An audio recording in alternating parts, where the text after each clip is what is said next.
अस्सलाम वालेकुम नाजरीन, आज हम 4 इश्यूज़ पर बात करेंगे। पहलगाम वाक़े के हमलावर कौन, सुहेल वड़ैच का इंकशाफ। ज़्यादा नुकसान किसका हुआ, पाकिस्तान का या भारत का, न्यूयॉर्क टाइम की रिपोर्ट। भारत में पाकिस्तान के दोस्त ममालिक का बाइकाट। ध्रुव राठी के पाकिस्तान पर इल्ज़ाम और उनका जवाब। नाजरीन, उम्मीद है कि आप लोग खैरियत से होंगे। तो आज हम अपने प्रोग्राम का आगाज़ करते हैं पहलगाम वाक़े के हवाले से कि हमलावर कौन थे। इसके हवाले से आज सुहेल वड़ैच साहब ने आज के कालम में इस पर बात की हुई है। उन्होंने कुछ इंकशाफात किए हैं, वो मैं आपको बताता हूँ और उसके बाद फिर कोई अपनी भी राय दूंगा। तो उन्होंने कहा कि पाकिस्तान जो है वो तो इस मामले में एक शफाफ बैनुल अक़वामी इंक्वायरी का मुतालबा कर रहा था कि हमला में कोई किसी एक न्यूट्रल बॉडी से, न्यूट्रल फोरम से इंक्वायरी करा लें। लेकिन भारत नहीं माना और उसने पाकिस्तान पर हमला कर दिया। और उस दौरान जो कई जो ममालिक हैं वो अपने तौर पर पहलगाम वाक़े की गैर जानबदाराना इंक्वायरी कर रहे थे। और अंदरूनी ख़बर ये है कि बैनुल अक़वामी इंक्वायरी में ज़िम्मेदारी पाकिस्तान पर नहीं पड़ी, बल्कि उसका ज़िम्मेदार कोई और निकला है। इस इंक्वायरी के नताइज पाकिस्तान और भारत दोनों तक पहुंचाए गए हैं। इस रिपोर्ट में ये हैरतनाक इंकशाफ किया गया है कि पहलगाम दहशतगर्दी की जड़ें अफ़गानिस्तान में मौजूद पाकिस्तान के ख़िलाफ़ नबर्द आज़मा तालिबान से मिलती हैं।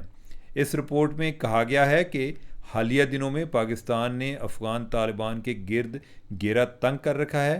पहली दफ़ा सैकड़ों ख़वारिजियों को जहन्नम वासिल किया गया है। इस दबाव से तंग तालिबान ने कश्मीर में अपने पुराने साथियों से रब्ता करके पहलगाम दहशतगर्दी करवाई। मकसद ये था कि पाकिस्तान और भारत में कशीदगी होगी तो पाकिस्तानी फ़ौज का तालिबान पर दबाव कम हो जाएगा और वो भारतीय सरहदों की तरफ मुतवज्जो हो जाएंगे और यूं तालिबान को पाकिस्तानी फ़ौज के दबाव से आज़ादी मिल जाएगी। अब ये है कि ये बात कितनी दुरुस्त है। फ्रेंकली मुझे कोई नहीं इसके बारे में आइडिया, क्योंकि ये इनकी रिपोर्ट है वड़ैच साहब की। मेरी कोई एक दो लोग जो अफ़गानिस्तान के साथ डील करते हैं पाकिस्तानी हैं, और मैंने उनसे पूछा, वो कह रहे थे कि हमारे नॉलेज में ऐसी कोई इंक्वायरी नहीं है। अब ज़रूरी नहीं है कि उनके नॉलेज में हो, इसके अलावा भी कोई हो सकती है। मैं इसके बारे में कोई राय नहीं दे सकता। एक और जो इसमें एंगल है वो ये है कि कोई एक तालिबान का सीनियर लीडर 3 मई को इंडिया गया। अब वो इंडिया किस लिए गया हुआ था, यही कोई इंक्वायरी वाली बात थी या कोई और थी। लेकिन ये तो वो वाली बात है कि अभी तो इंडिया ने 3 मई को तो हमला भी नहीं किया था। तो लिहाजा इसका मतलब ये भी है कि वो रिपोर्ट जो जिसका वड़ैच साहब जिक्र कह रहे हैं वो रिपोर्ट भी तब तक नहीं आई होगी। तो लिहाजा इसको आप रिपोर्ट के तौर पे लें, अनलेस कि इस पर कोई नई चीज़ आ जाती है। मैं इसके बारे में कोई अभी राय देने की पोजीशन में नहीं हूँ, क्योंकि मेरे पास किसी जगह से मुझे कोई ऐसी इन्फॉर्मेशन नहीं मिली। इस तरह का कोई जिक्र जो है कोई चंद दिन पहले कोई सोशल मीडिया पर भी किसी अफ़गान ने भी किया हुआ था। लेकिन ये वो वाले अफ़गान हैं कि जो तालिबान के भी ख़िलाफ़ हैं। नहीं, मुझे नहीं आइडिया, यानी कि मैं आपको रिपोर्ट पढ़ कर सुना दी है। मैं इस पर कोई अपना ज़हन अभी तक बना नहीं पाया, या यानी कि मैं कोई इस पोजीशन में नहीं हूँ कि मैं को बता सकूँ कि गलत है या दुरुस्त है। अब जो है हम अपने नेक्स्ट टॉपिक की तरफ आते हैं कि जो ज़्यादा नुकसान है वो किसका हुआ है, पाकिस्तान का या भारत का। इस हवाले से आज न्यूयॉर्क टाइम में एक रिपोर्ट छपी है जिसको मैंने बड़ा दिलचस्पी के साथ और बड़ा तजस्सुस के साथ पढ़ा। अब उनका पॉइंट ये है जी कि दोनों ममालिक एक दूसरे के हवाले से क्लेम कर रहे हैं, लेकिन देखने में ये आ रहा है कि पाकिस्तान का नुकसान ज़्यादा हुआ है। मैं और ज़्यादा क्यूरियस हुआ कि अच्छा यार, केड़ा नुकसान है जो हमारे नॉलेज में नहीं है। उसमें कुछ उन्होंने सैटेलाइट इमेजेस का हवाला दिया हुआ था।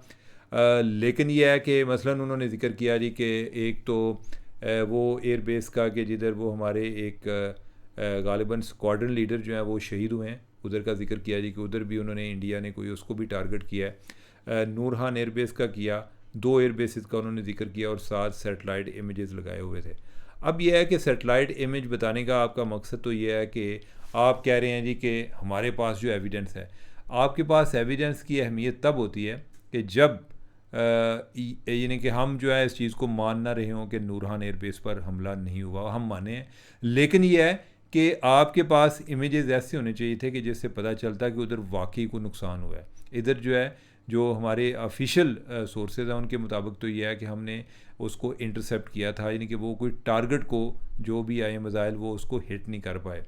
और दूसरा ये है कि जो वो कराची के करीब जगह है जिधर वो हमारे स्क्वाड्रन लीडर भी शहीद हुए, उधर भी हिट हुआ और हमने इस बात का इतराफ़ भी किया है कि उधर वो उन्होंने हिट किया है। अब इससे क्या पता चला कि नुकसान क्या हुआ है, इस पे न्यूयॉर्क टाइम की स्टोरी में कोई जिक्र नहीं है। दूसरी तरफ वो कह रहे हैं जी कि जो त्यारे हैं, पाकिस्तान का जो क्लेम है कि पाकिस्तान ने त्यारे गिराए हैं, उसके हवाले से 2 जो हैं उनके वाले तो ऑफिशियली कंफर्म हो गए हैं कि 2 गिरे हैं। तो भाई आपने तो सैटेलाइट इमेजेस वगैरह को आप ट्रैक कर लेते हैं, तो आपको ये चेक करना चाहिए था। बल्कि ISPR ने तो कोई लोकेशन का भी जिक्र किया हुआ था कि फ़लाँ जगह पर त्यारा गिरा है, तो आप उसके हवाले से कोई इस पर काम कर लेते, आप कोई उधर से कोई इमेजेस कलेक्ट कर लेते। उधर से आप सिर्फ ऑफिशियल सोर्सेज पे गए हैं, उसके हवाले से कोई ऐसी कोई ख़ास सॉलिड चीज़ नहीं थी, कोई आपने इंडिपेंडेंटली वेरीफाई नहीं किया। तीसरा उन्होंने कहा जी कि पाकिस्तान के 2 एयर बेसिस का हवाला दिया, हालांकि भाई 2 नहीं इससे ज़्यादा पे उन्होंने टारगेट किया। टारगेट करना और डैमेज करना वो 2 अलग चीज़ें हैं, और पाकिस्तान का कोई एक त्यारा भी अल्हम्दुलिल्लाह कोई डैमेज नहीं हुआ, हर्ट नहीं हुआ। बाकी ये है कि जो चीज़ आ रही है कोई ना कोई बिल्डिंग पे लगेगी या कोई और कोई हैंगर पे जाके लगी है, कुछ भी होगा, कुछ थोड़ा बहुत तो नुकसान होगा इसमें। तो हम जो है यानी कि हम ऑलरेडी हमने ये भी बताया कि हमारे कितने सोल्जर जो हैं वो शहीद हुए हैं या कितने ज़ख्मी हुए हैं। ये तो हमने दावे नहीं किया कि हमारी इंडिया के साथ जंग हुई है और हमने कुछ हमारा बिल्कुल कुछ हुए नहीं है, जानी नुकसान नहीं हुआ ये और लेकिन अल्हम्दुलिल्लाह ये कोई बड़ा कम नुकसान हुआ है, कोई ऐसा बड़ा नुकसान हमारे यहाँ नहीं हुआ। अब दूसरी तरफ इंडिया के हवाले से वो कह रहे हैं जी कि पाकिस्तान का भी दावा है कि हमने जो इंडिया के बहुत सारे एयर बेसिस पर अटैक किए हैं, लेकिन इंडिया में हमें जो है ना सैटेलाइट इमेजेस जो हैं वो बड़े महदूद मिले हैं, तो इस लिहाज से हम कोई उसको वेरीफाई नहीं कर पाए। तो आप वेरीफाई नहीं कर पाए तो आप फिर स्टोरी ना करते। आपने जो स्टोरी की हेडलाइन दी हुई है उसमें तासर ये मिलता है कि जैसे आपने कोई बड़ी स्मोकिंग गन लेकर आए हैं। और मैं मुझे एक दोस्त ने भेजी थी, तो मैं वो जो स्टोरी पढ़ी तो मैं बड़ा तजस्सुस के साथ पढ़ी कि इसमें कौन सी नई चीज़ें आई हैं, और इन्होंने सैटेलाइट इमेजेस का ओपन सोर्स इंटेलिजेंस का हवाला दिया हुआ है। तो कोई बात तो होगी, लेकिन बात तो कुछ भी नहीं निकली। अब यह है कि मैं जो एक और जो इसी से एक जुड़ी हुई चीज़ है ना, वो ध्रुव राठी है। ध्रुव राठी का आपने नाम सुना होगा, उसके कई लोग जो हैं वो उसके व्यूअर्स भी होंगे।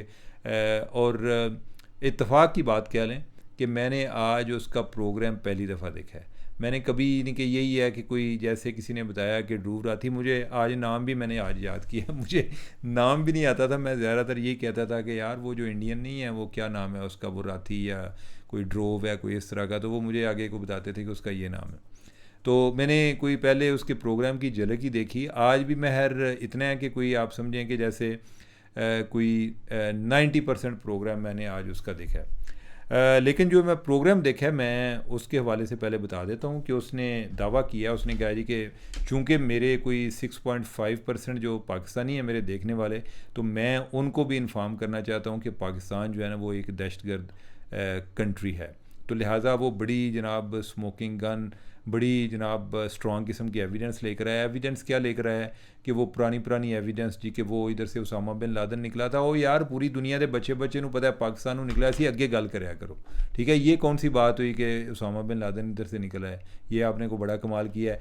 तो हाल है वे कि हम अच्छा यानी कि पाकिस्तान के बारे में ये कहते हैं जी उधर से निकला है। अगर कोई कहे जी कि नहीं पता था इंटेलिजेंस वालों को और इसके हवाले से, तो अमेरिका भी ये कहता है कि इनके नॉलेज में नहीं था। कोई अगर किसी प्राइवेट यानी कि किसी इंडिविजुअल में किसी के नॉलेज में हो इंटेलिजेंस वाले के तो हो सकता है, लेकिन पाकिस्तानी एजेंसीज़ के नॉलेज में नहीं था कि उसामा बिन लादन इधर रह रहा है। तो आप क्या यानी कि उसका बार बार निकाल रहे हैं, यानी कि आप ये बता रहे हैं जी कि अच्छा उसामा बिन लादन इधर से निकला था, तो लिहाजा इसका मतलब ये है जी कि पाकिस्तान टेररिस्ट स्टेट है। तो एक ये जो बंदा ये भी बात कर रहा है। अब ज़रा इसके नॉलेज का अंदाज़ा लगाएं। और मैं ये आपको बात इसलिए मैं बताने जा रहा हूँ, ये बात मैं पहले वाजे कर दूँ। नाजरीन, जो इन्फॉर्मेशन है ना ये बड़ी एक अच्छी चीज़ भी है और बड़ी डेंजरस चीज़ भी है। जब आपके पास सिलेक्टिव इन्फॉर्मेशन आती है ना, तो आप ये समझें कि जैसे आपके आँखों पे किसी ने पट्टी बांधी हुई है, या कोई ऐसी चीज़ डाली हुई है कि आप ऐसे देख सकते हैं, जितनी वो कोई चीज़ आपको दिखा रहा है उसके अलावा इर्द गिर्द क्या हो रहा है आपको पता ही नहीं चलता।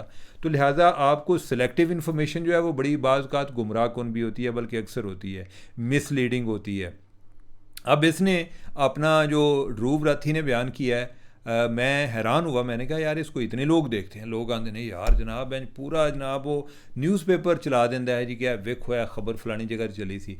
भाई वो खबर चली थी, उसके अलावा क्या चला था उस पर इसने बात नहीं की। उसकी मैं आपको मिसाल देता हूँ।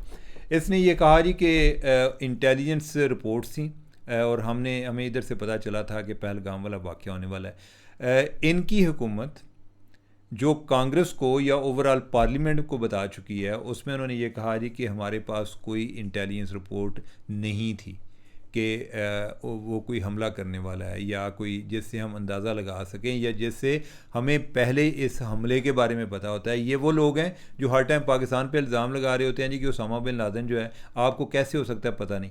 अपना इनको ये नहीं पता था कि पहलगाम वाले इलाके में हमला हो सकता है। अच्छा, ये चीज़ जो है मैं इसमें भी डिस्काउंट देता हूँ, और मुख्तलिफ जो तमाम इंटेलिजेंस एजेंसीज़ हैं सबको डिस्काउंट देता हूँ कि बाज़ बात यह है कि हो सकता है कि 10 वाक़यात पे आपके पास रिपोर्ट आ गई हो, 11वां जो है उस पर नहीं भी आ सकती।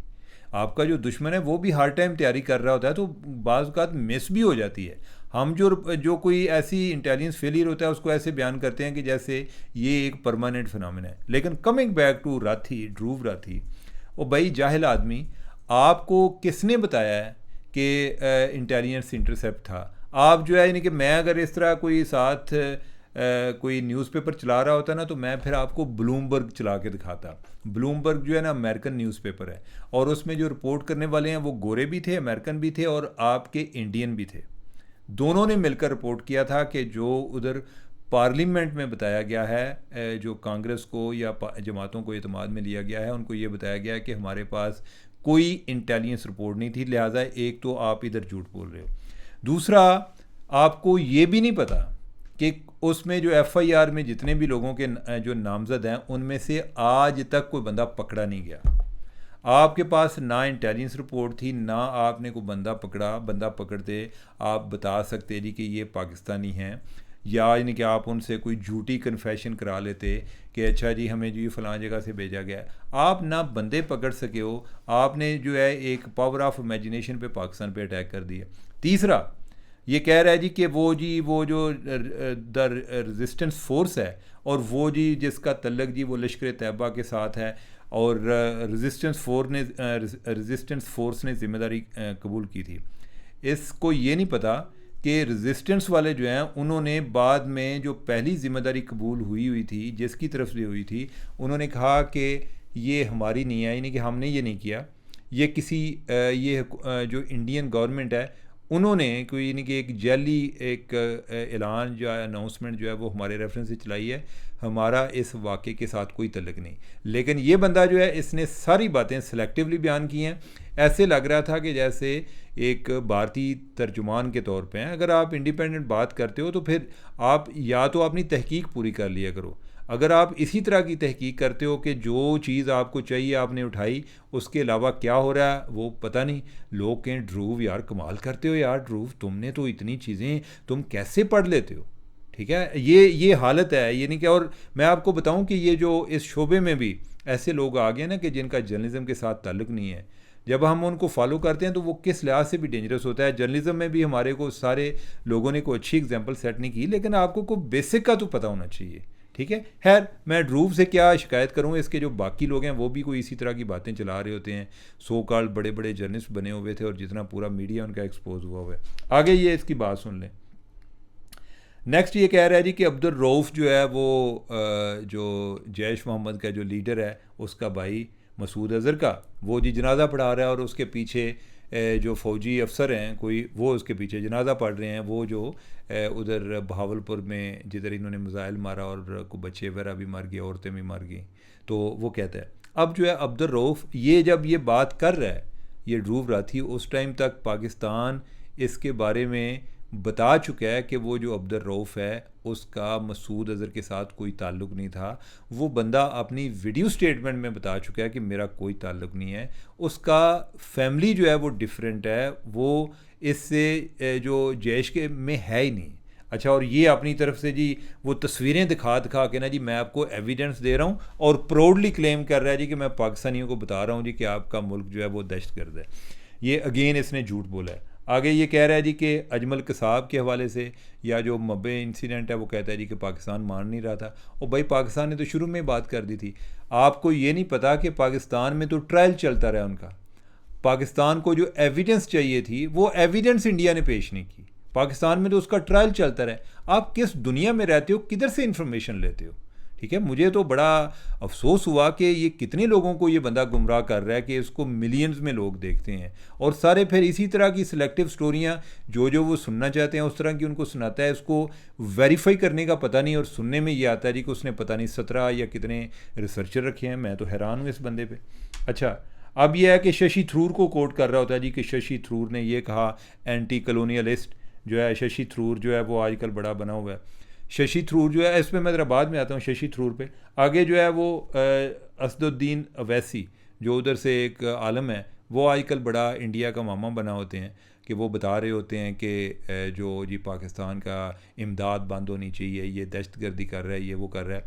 ये वो लोग हैं, मैं उन पर मुझे बड़ा तरस भी आता है, उधर माइनॉरिटीज़ में हैं, और इंडिया के साथ अपनी लॉयल्टी शो करने के लिए जी कि हम जो है ना बड़े इंडियन हैं, बल्कि we are more than Indians.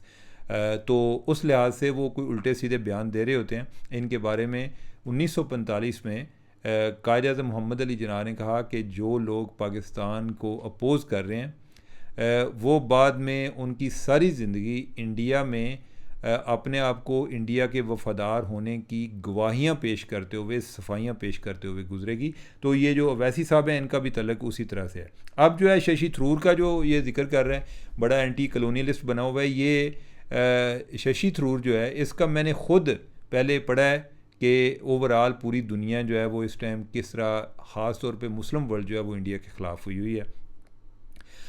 मैं जो इस पे जो और मैं बात करना चाह रहा था, प्रोग्राम ज़रा लंबा हो रहा है, मैं इस पे किसी दिन बात करूँगा बाद में। लेकिन ये जो पाकिस्तान को ताने देते हैं, इसको अगर कोई ज़रूरत हो तो मैं इसको एक जो अमेरिकन सेक्रेटरी डिफेंस है उसका एक स्टेटमेंट भी भेज दूँगा कि जिसमें उसने बताया हुआ है कि और ये 2012-13 की बात है। उसने कहा जी कि जो अफ़गानिस्तान से जो इंडिया है वो पाकिस्तान में जो टेररिज्म है उसकी फ़ंडिंग कर रहा है, यानी कि उधर लोगों को फ़ंड कर रहा है। इस हवाले से और भी रिपोर्ट्स आई हुई हैं कि जो इंडिया में कौंसलेट से करज़ई के दौर में वो पाकिस्तान के ख़िलाफ़ टेररिज्म के लिए इस्तेमाल होते थे। ऐसे कौंसलेट के जिधर वीज़े भी इशू नहीं किए जा रहे थे, उधर भी इन्होंने कौंसलेट बनाए हुए थे और पाकिस्तान में बंदे भेजते थे। मैं इस पर कभी तफसील से बात करूँगा कि इन्होंने स्टेट स्पॉन्सर टेररिज्म जो श्रीलंका में की है, इन्होंने जो बांग्लादेश में की है, इन्होंने जो नेपाल में किया है, इन्होंने किस तरीके से बाकी ममालिक को यरगमाल बनाया हुआ है। इन्होंने भूटान जैसे मुल्क को वो अपनी इंडिपेंडेंट फॉरेन पॉलिसी नहीं बना सकता, वो इंडिया जो कहेगा उस तरफ जाता है, यानी कि। और इसी तरह इन्होंने कोई श्रीलंका पे को कदगनें लगाई थी, इन्होंने नेपाल पर लगाई थी। ये जो शशि थरूर एंटी कलोनियलिस्ट बना हुआ है, ये अंग्रेज़ को बहुत बुरा कहते हैं, लेकिन अपने इलाके में ये अंग्रेज़ रहना चाहते हैं। इनको पाकिस्तान से ज़्यादा एक परेशानी भी यही है कि पाकिस्तान इनसे डिक्टेशन नहीं लेता। बाकी ममालिक को ये गिराने में, उनको दबाव डालने में ये कामयाब हो चुके हैं। प्रोग्राम ज़रा लंबा हो रहा है, मैं थोड़ा आखिर में ये बात कर दूँ कि इधर भारत में आजकल जो पाकिस्तान के साथ जो लोग या ममालिक खड़े हुए हैं, उनका ये बाइकाट कर रहे हैं। टर्की का बाइकाट कर रहे हैं, आज़रबाईजान का बाइकाट कर रहे हैं, चाइना का बाइकाट कर रहे हैं। टर्की की TRT वेबसाइट है जो उनका टेलीविज़न चैनल है, उसकी वेबसाइट को इन्होंने ब्लॉक कर दिया है। इसी तरह जो चाइना का एक न्यूज़पेपर है ग्लोबल टाइम, उसको इन्होंने इंडिया में ब्लॉक कर दिया है। इसके अलावा इन्होंने कोई इनकी जो जवाहरलाल नेहरू यूनिवर्सिटी है, उनका कोई एक बाहमी याददाश्त की मुफाहमत पर दस्तखत हुए थे MOU पर उनके साथ, टर्की के साथ, उन्होंने वो कैंसिल कर दिए। और जो लोग हैं उनके ताजर हैं, वो कह रहे हैं कि हम जनाब टर्की जो है इनके उसके हम जो है इनके आप आइंदा इनके साथ तिजारत भी बंद कर दो, हम इनकी मसनूआत नहीं ख़रीदेंगे, और हम जो है टूरिज़म पे जाते थे, हम टूरिज़म भी नहीं जाएंगे। और अकल के अंदो ये ज़हन में रखो कि दुनिया के जो 5 ममालिक हैं जो सबसे ज़्यादा जिधर टूरिस्ट जाते हैं, उनमें जो इस्तांबुल है ये ग़ालिबन दूसरे या तीसरे नंबर पे है, मेरा ख्याल है कि दूसरे नंबर पर है।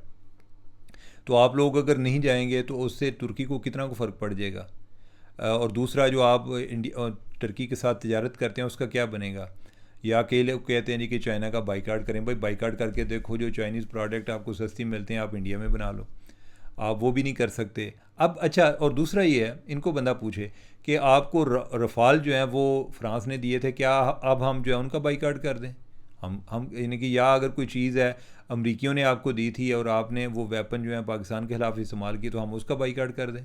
ये कौन सी ऐसी बात होगी जी। टर्की जो है उन्होंने जनाब इनको फ़लाँ चीज़ दी थी और चाइना ने इनको फ़लाँ चीज़ दी थी। अच्छा, और फिर ये है कि ये तसव्वुर करते हैं जी कि मुस्लिम वर्ल्ड जो है उनको हमारे साथ खड़े होने चाहिए बजाय इसके कि पाकिस्तान के साथ खड़े हो। और बाय द वे, आज जो सऊदी वज़ीर ख़ारजा हैं, सऊदी वज़ीर ख़ारजा ने आज एक कोई एक सवाल का जवाब देते हुए कहा, उसने कहा जी कि हम सीज़ फायर को वेलकम करते हैं और हम अपने ब्रदर पाकिस्तान और फ्रेंड इंडिया से उम्मीद करते हैं कि वो आगे मुज़ाकरात में इंगेज होंगे। पाकिस्तान क्या है ब्रदर और इंडिया क्या है फ्रेंड। तो नाज़रीन, मैं इधर अपनी बात ख़त्म करता हूँ, मुझे दें इजाज़त। अल्लाह हाफ़िज़।